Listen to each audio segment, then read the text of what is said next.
नमस्कार, grow motivation स्टोरीजमध्ये आणि आजच्या नवीन व्हिडिओमध्ये तुमचं खूप सारं स्वागत करते आणि आजच्या विषयाला सुरुवात करते.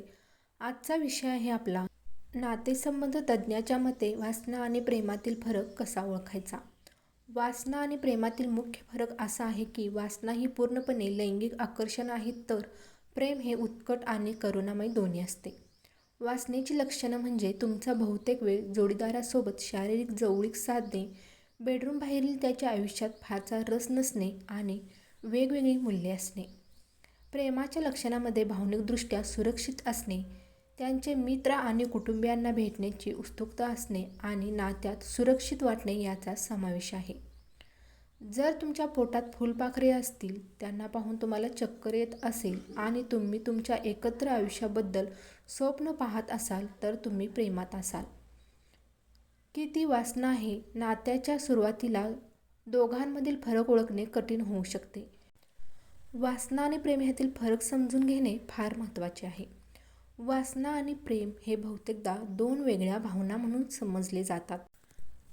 मानववंश शास्त्रज्ञांचा असा सिद्धांत आहे की ते एका स्पेक्ट्रमवर अस्तित्वात आहेत, जे 3 श्रेणींमध्ये विभागले जाऊ शकते. वासना लैंगिक समाधानाची तीव्र इच्छा, जी मानवांना लैंगिक भागीदार शोधण्यास प्रवृत्त करते. वासना ही लैंगिक समाधानासाठी हार्मोनल इच्छेमुळे प्रेरित होते. आकर्षण याला उत्कट प्रेम असेही म्हणतात. आकर्षण हे उत्साहाच्या भावना, भावनिक संबंधाची तीव्र इच्छा आणि प्रियकराबद्दल अनाहूत विचारांशी संबंधित आहे. यात मेंदूचा बक्षीस केंद्राचा समावेश असतो आणि जे ड्रग्ज व्यसनाच्या भावनेचे अनुकरण करू शकते. अशक्ती याला सहवासातील प्रेम असेही म्हणतात. अशक्ती ही शांतता, भावनिक एकता आणि सुरक्षिततेची भावनांनी दर्शवली जाते. हे मुख्यतः मैत्री, कुटुंबे आणि समर्पित रोमॅन्टिक भागीदारासह दीर्घकालीन नातेसंबंधांमध्ये लागू होते. वासना आणि प्रेम यातील सर्वात सामान्यपणे समजला जाणारा फरक असा आहे की वासना पूर्णपणे शारीरिक आणि लैंगिक असते, तर प्रेमात तळमळ आणि लैंगिक समाधानाच्या स्रोताच्या भूमिकेमागील एखाद्या व्यक्तीची काळजी घेणे समाविष्ट असते. जरी या श्रेणी एकमेकांशी जुळू शकतात, तरी प्रत्येक टप्प्यात वेगवेगळे हार्मोन्स आणि मेंदूतील रसायने गुंतलेली असतात. वासना विरुद्ध प्रेमाची चिन्हे तुम्ही कशी ओळखू शकता, ते इथे आहे. प्रेमाची चिन्हे. प्रेम 2 भागात विभागले जाऊ शकते: उत्कट आणि सहवासात्मक. उत्कट प्रेम, ज्याला आकर्षण किंवा मोह असेही म्हणतात, त्याची व्याख्या दुसऱ्या व्यक्तीसोबत राहण्याची तीव्र इच्छा असलेली अवस्था अशी केली जाते. भावनिक उत्तेजना आणि लैंगिक उत्कटता ही उत्कट प्रेमाची प्रमुख वैशिष्ट्ये आहेत आणि या प्रकारच्या प्रेमाचा अनुभव घेणारे लोक सहसा त्यांचे नाते बिघडल्यावर दुःखी होतात. जेव्हा एखाद्या व्यक्तीला दुसऱ्या व्यक्तीबद्दल किंवा वस्तूबद्दल आकर्षण वाटते, तेव्हा मेंदू डोपामाइन आणि नॉरपेनफ्रिन सारखी चांगले वाटणारी रसायने तयार करतो, जी ड्रग्ज सेवन आणि व्यसनाधीन वर्तनाशी संबंधित समान मार्गावर परिणाम करतात. ही घटना प्रेमसंबंधाच्या सुरुवातीच्या टप्प्यात दिसणारे वेडसर, उत्साही वर्तन स्पष्ट करते. सहवासातील प्रेम हे दुसऱ्या व्यक्तीबद्दल जवळीक, आपुलकी आणि वचनबद्धतेच्या तीव्र भावनेद्वारे दर्शवले जाते.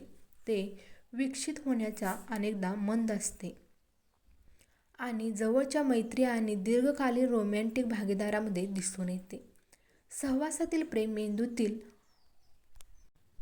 ऑक्सिटोसिन आणि व्हासोप्रेसिन ही रसायने असतात, जी आई आणि मुलाच्या नात्याप्रमाणे जोडीबंधनाशी संबंधित असतात. टॉस्कवेलच्या मते, तुम्ही प्रेमात असल्याची चिन्हे अशी आहेत: तुम्ही एकमेकांच्या सांगण्यासाठी मनोरंजक गोष्टींचा विचार करता, तुम्ही मित्र आणि कुटुंबाला भेटण्यास उत्सुक आहात, तुम्ही ज्या आव्हानांना तोंड देत आहात त्यासारख्या संवेदनशील कोमल गोष्टी तुम्ही शेअर करता. तुम्हाला माहिती आहे की जर तुम्ही काही महिने वेगवेगळ्या शहरात राहिलात तर ते ठीक आहे. प्रेम सुरक्षितता, आदर आणि कौतुकासारखे वाटते आणि सामान्यतः भागीदारीमध्ये सुरक्षितता आणि वचनबद्धतेची भावना समाविष्ट असते. नीड्स म्हणतात. या व्यतिरिक्त स्टॉकवेल म्हणतात की दोन्ही प्रकारच्या प्रेमामुळे तळहातावर घाम येणे, जननेंद्रियाला सूज येणे किंवा स्राव येणे आणि पोटात फुलपाखराची भावना येणे यासारखे शारीरिक लक्षणे उद्भवू शकतात. परंतु वासना देखील या शारीरिक लक्षणांना कारणीभूत ठरू शकते. वासनेची चिन्हे. वासना ही पूर्णपणे लैंगिक आकर्षण आहे जी बहुतेकदा शारीरिक उत्तेजनासह असते. वासना प्रेमळ नातेसंबंधामध्ये आणि बाह्य दोन्ही ठिकाणी उद्भवते. नातेसंबंध तज्ज्ञ म्हणतात, वासना ही एक नैसर्गिक मानवी घटना आहे. वासना ही नेहमीच आपण ज्यावर कृती करतो असे नाही, ती लैंगिक आवडीची भावना असते. स्टॉकवेलच्या मते, तुम्हाला कदाचित वासना येत असेल जर जेव्हा तुम्ही त्या व्यक्तीचा विचार करता तेव्हा तुमचे विचार लगेच तुमचे शरीर एकमेकांसाठी काय करते यावर जातात. जेव्हा तुम्ही त्या व्यक्तीचा विचार करता तेव्हा तुम्हाला हसू येते, लाज वाटते, उत्साह येतो आणि तुम्ही उत्तेजित होता. एकमेकांना पाहताच तुम्हाला चुंबन घ्यायचे असते. तुमच्यात फारसे साम्य असलेच असे नाही, पण जेव्हा तुम्ही स्पर्श करता तेव्हा खरोखर काही फरक पडत नाही. स्टॉकवेल म्हणतात की वासना ही एक तीव्र भावना आहे जी आपल्या विचारांवर वर्चस्व गाजवते आणि तृष्णा पूर्ण करण्यासाठी आपल्याला आपल्या चांगल्या निर्णयाविरुद्ध गोष्टी करण्यास प्रवृत्त करू शकते.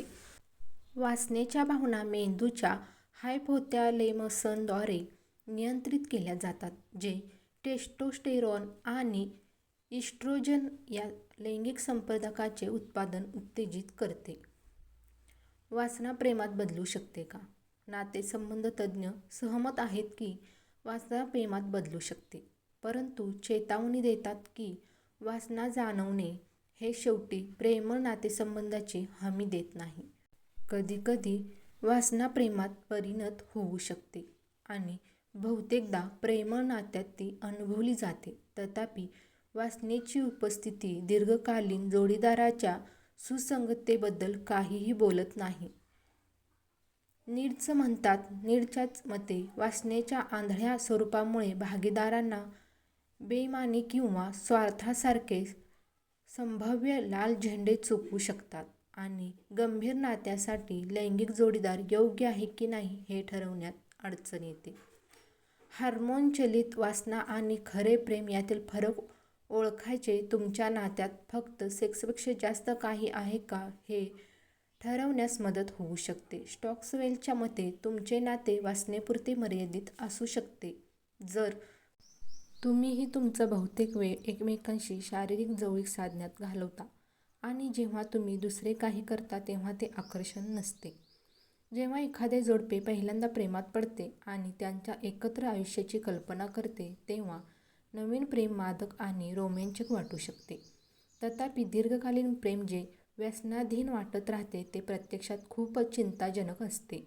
स्टॉकवेल म्हणतात, वासनाची भावना बहुतेकदा एक प्रमुख धोक्याची घंटा असते की एक किंवा दोन्ही भागीदारांमध्ये सह-अवलंबित संलग्न शैली असू शकते, ज्यामुळे अस्वस्थ भागीदार होऊ शकते. तर ही होती आजची माहिती. अशीच नवनवीन माहिती मिळवण्यासाठी आत्ताच चॅनलला सबस्क्राईब करा. थँक्यू.